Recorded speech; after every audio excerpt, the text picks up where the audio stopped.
नमस्कार विद्यार्थियों।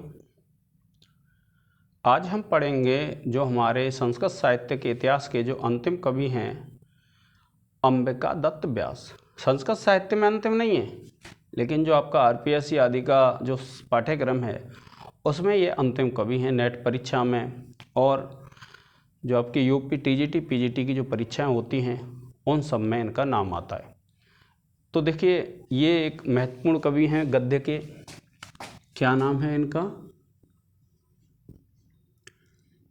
अंबिका दत्त व्यास। ये गद्य कवि हैं विद्यार्थियों। पहली जो विशेषता है वो क्या है? यह गद्य कवि हैं। दूसरी बात है, इनको अभिनव बाण कहा जाता है, क्योंकि जो बाण भट्ट हैं उनके बाद इनका स्थान आता है। फिर देखिए, ये उपन्यासकार हैं, तो अब देखिए, आप जब देखेंगे इनका जो समय आप देखते हैं तो समय 1858 से 1900 ईस्वी तक है। अगर आप इनके समय की बात करते हैं तो समय कब से है? 1858 ईस्वी से लेकर के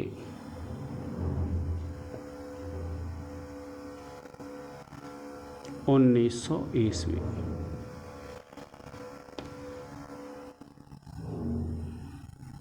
अब देखिए, ये क्या है, जयपुर रहते थे।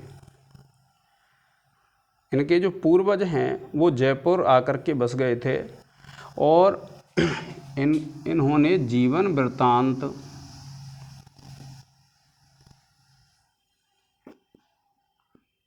एक रचना है इनकी, बिहारी बिहार।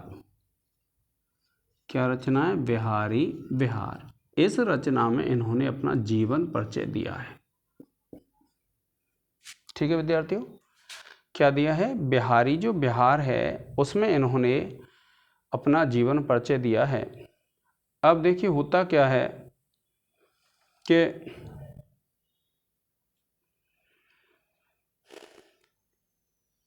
इनके पिता का नाम था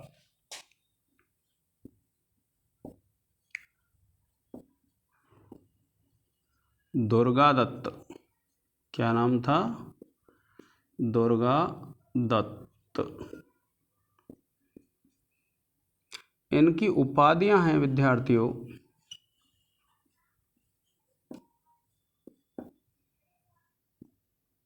एक तो है घटिका शतक,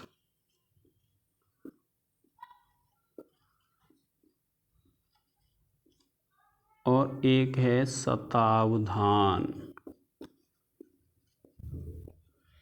ऐसा माना जाता है इनके विषय में कि यह जो कवि हैं वह इतने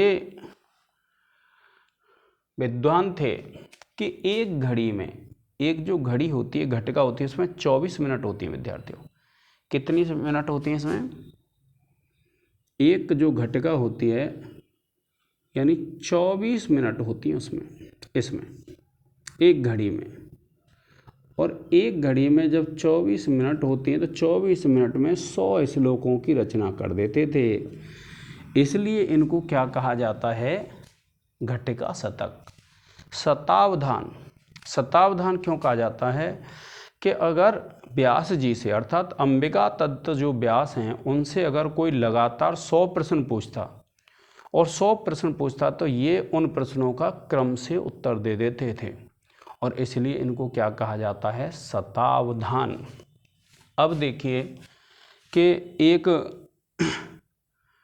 तैलंग अष्टावधान नाम के एक व्यक्ति हुए हैं।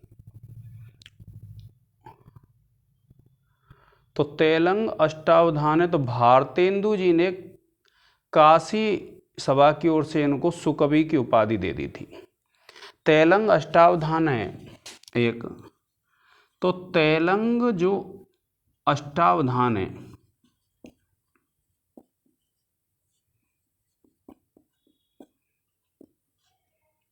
इन्हें सुकवि कहा था। क्या कहा था? सुकवि। तो फिर क्या हुआ, भारतेंदु जो हरिश्चंद्र हैं, क्या नाम है, भारतेंदु जी ने, भारतेंदु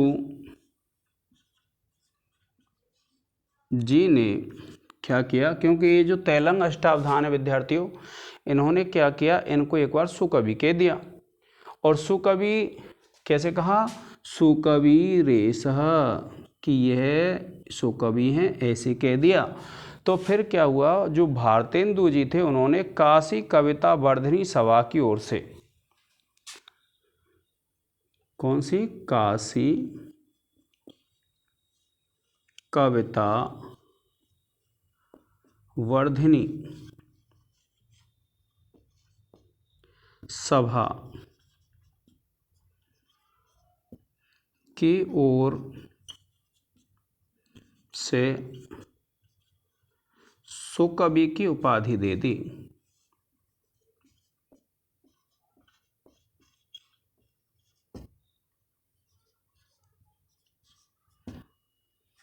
ठीक है विद्यार्थियों,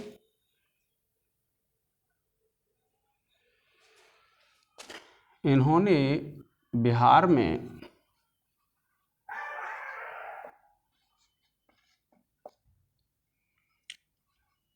संस्कृत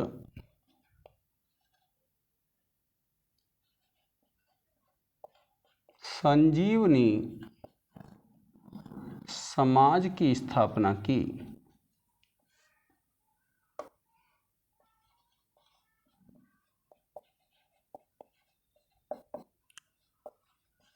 फिर देखिए क्या होता है, बिहार में इन्होंने क्या है, संस्कृत संजीवनी समाज की स्थापना की। इनका जो विवाह है वह 13 वर्ष की आयु में हो गया था। वैसे ऐसे प्रश्न पूछे नहीं जाते हैं, फिर भी क्या है, आप इस बात को ध्यान रखेंगे विद्यार्थियों कि इनका जो विवाह है वो कितने वर्ष की आयु में हो गया था? 13 वर्ष की आयु में हो गया था।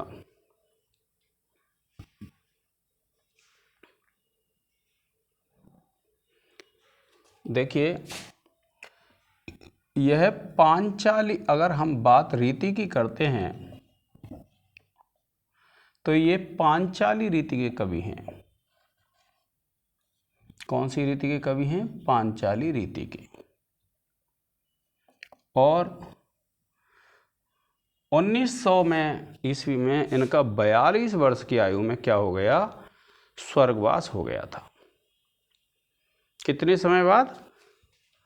42 वर्ष की आयु।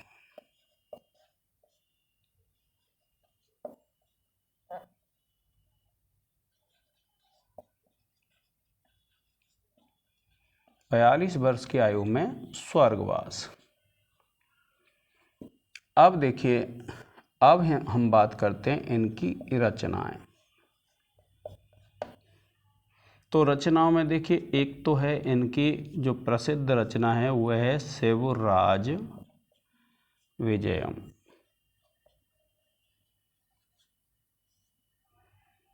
फिर उसके बाद जो दूसरी जो रचना है विद्यार्थियों इनकी, वह है सामबतम।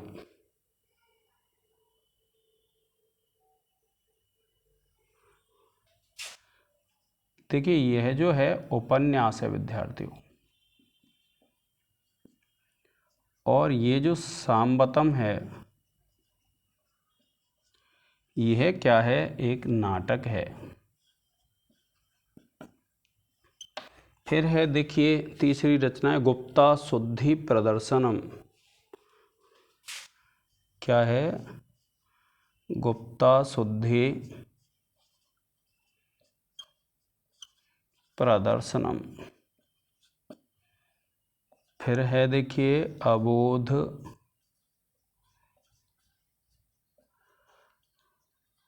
निवारणम। क्या है? अबोध निवारणम। और एक है विद्यार्थियों बिहारी विहार। यह क्या है? हिंदी का काव्य है विद्यार्थियों।